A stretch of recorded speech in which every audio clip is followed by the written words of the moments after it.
Olá, tudo bem? Espero que estejam bem. Aqui é o professor Luiz Henrique para mais uma aula de filosofia da terceira série do ensino médio. Nossa aula de hoje, nossa aula número 47, onde vamos começar um tema novo, o classicismo. O classicismo, renascimento e racionalismo moderno. Objetivos: identificar as principais características da estética classicista, relacionar a arte classicista com as tendências renascentista e racionalista e praticar assuntos recorrentes do Enem. Aulas anteriores, Platão contra os poetas. O que nós vimos nas aulas anteriores? A arte como cópia das cópias. O artista desencaminha aquele que busca a verdade.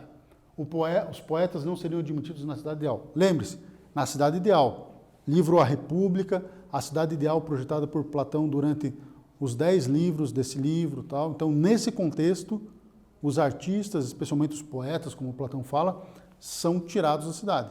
Mas existem outras obras do Platão que ele discute a arte, o belo, no qual ele não diz que os artistas devem ser expulsos das cidades ou coisa assim. Então, lembre-se, na cidade ideal do livro A República de Platão é proposto que os poetas não participem da cidade. Razão versus sentimento ou sensibilidade. Na aula de hoje, classicismo, seu surgimento no período renascentista, séculos 14 a 16, o resgate dos aspectos da cultura antiga. Qual cultura antiga? Cultura grega e romana.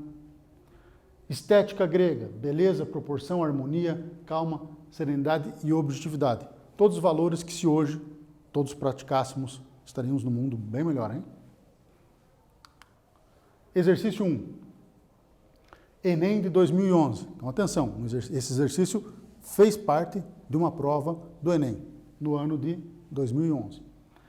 Acompanhando a intenção da burguesia renascentista de ampliar seu domínio sobre a natureza e sobre o espaço geográfico, através da pesquisa científica e da invenção tecnológica, os cientistas também iriam se atirar nessa aventura, tentando conquistar a forma, o movimento, o espaço, a luz, a cor e mesmo a expressão e o sentimento.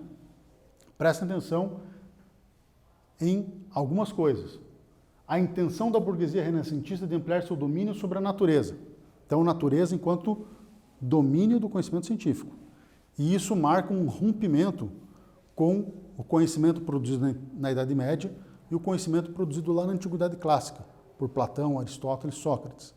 Na Antiguidade e na Idade Média, o conhecimento pretendia o quê? Contemplar a natureza e entender como ela funciona. Aqui está sendo muito claro.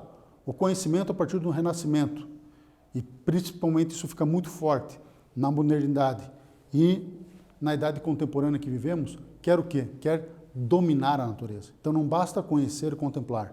Tem que conhecer, contemplar e dominar a natureza.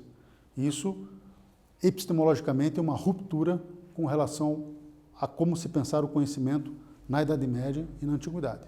Okay? O texto apresenta um espírito de época que afetou também a produção artística, marcada pela constante relação entre letra A, fé e misticismo, B, ciência e arte, C, cultura e comércio, D, política e economia e E, astronomia e religião. Pensem um pouquinho e já voltamos.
Olá, voltamos. Vamos agora conferir a resposta da atividade. Resposta correta. Letra B, ciência e arte. Principais autores do classicismo.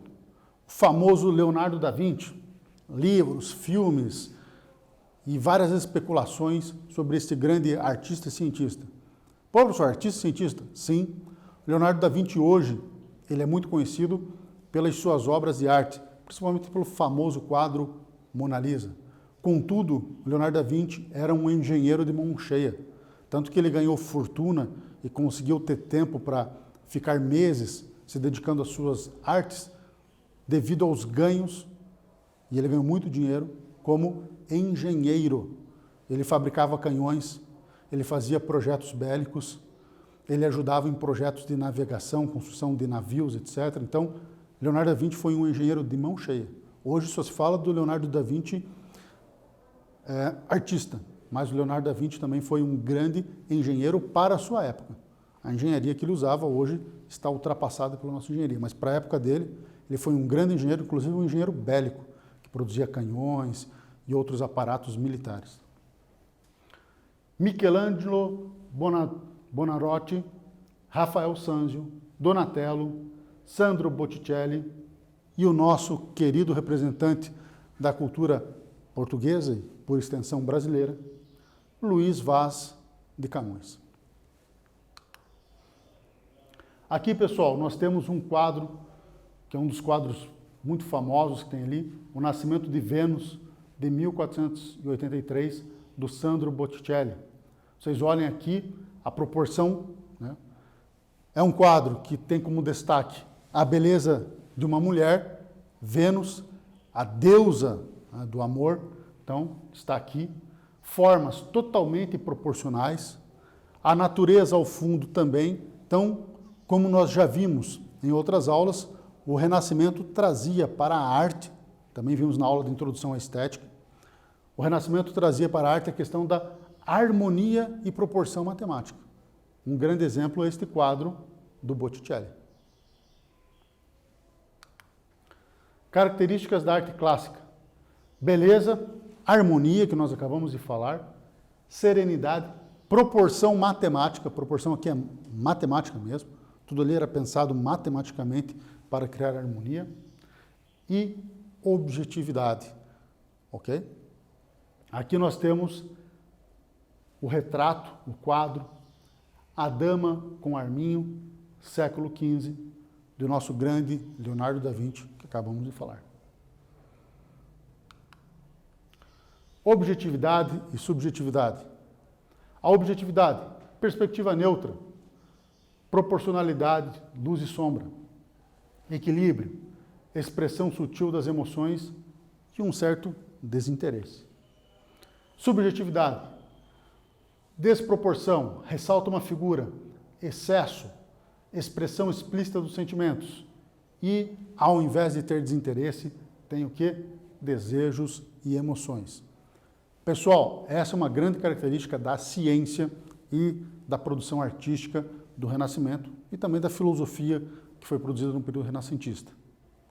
Objetividade e principalmente essa questão desse certo desinteresse. O sujeito não aparece, o sujeito ainda está contido.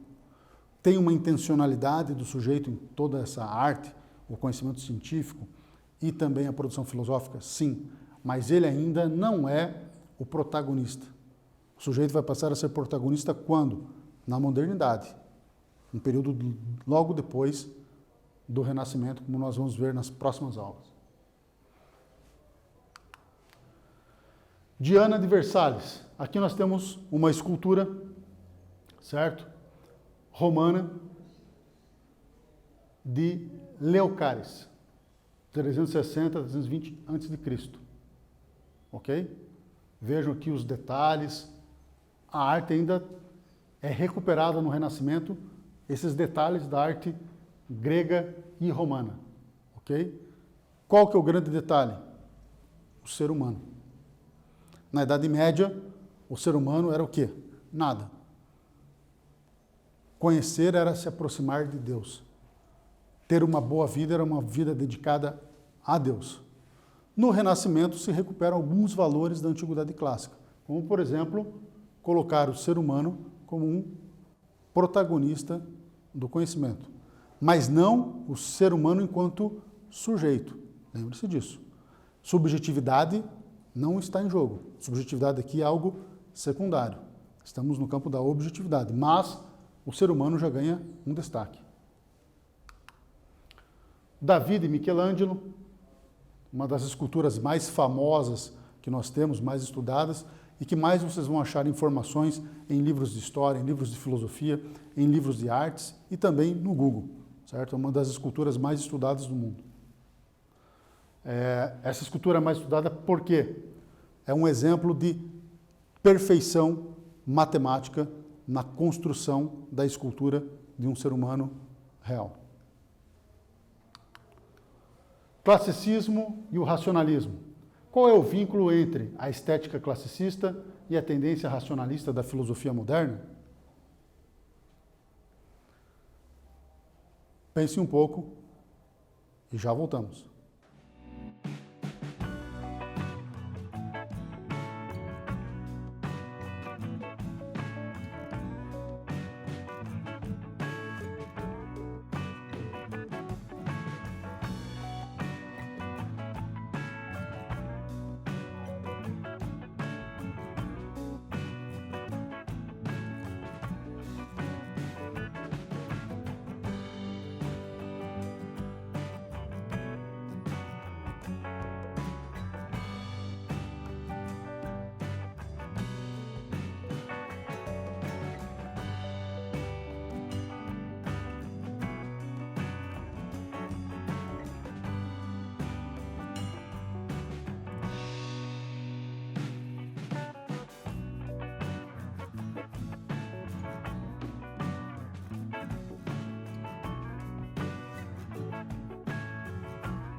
Olá, voltamos. O que seria como resposta da nossa reflexão que vocês acabaram de pensar em casa? Qual a relação entre o Renascimento e o racionalismo, que é uma filosofia moderna? Qual o vínculo entre a estética classicista e a tendência racionalista da filosofia moderna?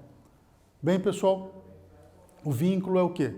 A retomada de conceitos da antiguidade clássica, principalmente o homem como protagonista, principalmente o domínio da natureza, a natureza como algo a ser dominado pela ciência. Essas são questões renascentistas que permanecem na filosofia moderna e também vão permanecer no racionalismo, como nós nos colocamos a refletir.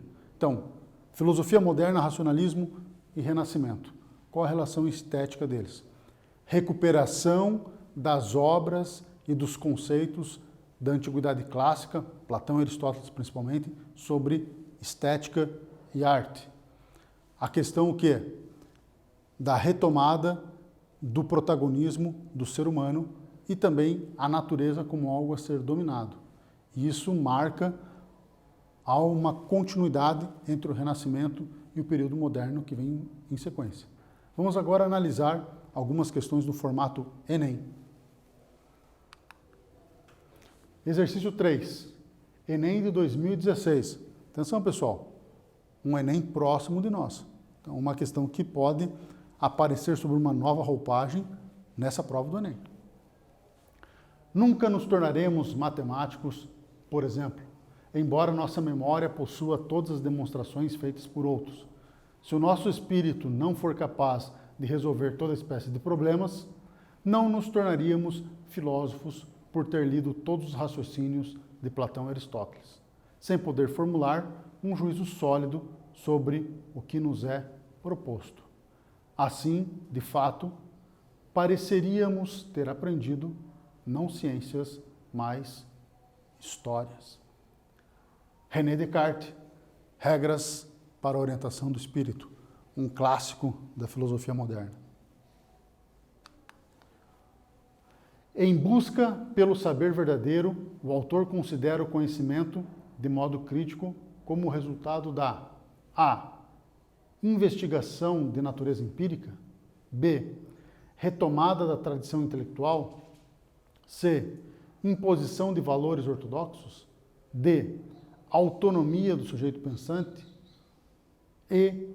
Liberdade do agente moral. Reflitam no texto anterior do Descartes. Escolham uma das alternativas e já voltamos.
Olá, voltamos.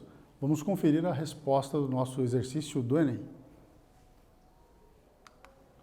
Resposta D. Autonomia do sujeito pensante.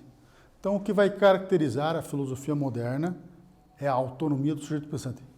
Vejam, a recuperação do protagonismo do ser humano, o domínio da natureza pelo conhecimento humano estão presentes no Renascimento, mas a subjetividade ainda não. Prestem muito bem atenção nisso. Isso é algo que pode confundir na resolução de algumas questões do Enem. Esse período renascentista, o classicismo, ele recupera os valores greco-romanos de conhecimento e arte, sim. O ser humano volta a ser protagonista do conhecimento, sim. A natureza passa a ter o intuito de o conhecimento humano dominar a natureza, sim. Há um afastamento das questões teológicas, bíblicas, sim. Mas a subjetividade ainda não era o protagonismo. O sujeito, ou o conceito de subjetividade, como protagonista da filosofia, só a partir da modernidade, ok? Principalmente do racionalismo, como nós estamos vendo aqui, do René Descartes. Classicismo e racionalismo. Racionalismo, a lógica, conhecimentos matemáticos, é o fundamento do mundo. Classicismo, a arte é uma representação nos parâmetros da lógica e da matemática. Olhem que interessante o próprio uso da matemática e a recuperação da lógica. O classicismo vai fazer o quê? Um uso da lógica e da matemática para criar uma harmonia da representação artística. O racionalismo vai dar um outro passo com a mesma matemática e o mesmo conhecimento lógico. O racionalismo vai usar o quê? A lógica e a matemática como fundamento de tudo. Lembrem de outras aulas que nós já tivemos, o Leibniz, que é um racionalista, que vocês já viram aqui. O que o racionalismo vai fazer? A razão explica tudo. A razão já nasce com o ser humano. O nosso cérebro já tem ideias inatas que formam nossa razão. Ok? Então o racionalismo vai partir desse pressuposto. E aí a subjetividade ganha muita importância. Os argumentos que o Descartes vai fazer, principalmente nas meditações metafísicas, onde vai ter a célebre frase, que muita gente brinca na internet, faz até piada, a frase penso logo existo, aí tem piadas, penso logo desisto, penso logo não caso. Tirando as piadas à parte que tem aí na internet, essa frase penso logo existo é o que vai dar o protagonismo para o sujeito ou para o conceito de subjetividade. Ok? Exemplos, certo? Aqui o famoso quadro que nós já falamos da Mona Lisa. Aplicação da proporção áurea, como visualizado aqui, né? Proporção áurea aplicado ao quadro. A aplicação da geometria. Geometria também para criar o quê? A harmonia perfeita dentro da arte. Métrica silábica na poesia. Quem nunca pegou um texto de poesia renascentista, na língua portuguesa nós temos o Camões como grande exemplo, pegue para você ver que é uma poesia bem diferente da poesia que nós conhecemos hoje, dos poetas que produzem poesia hoje, certo? Essa poesia do Camões vai traduzir o quê? Esse espírito renascentista, certo? Ok? Já muito diferente do tipo de poesia contemporânea que nós fazemos hoje.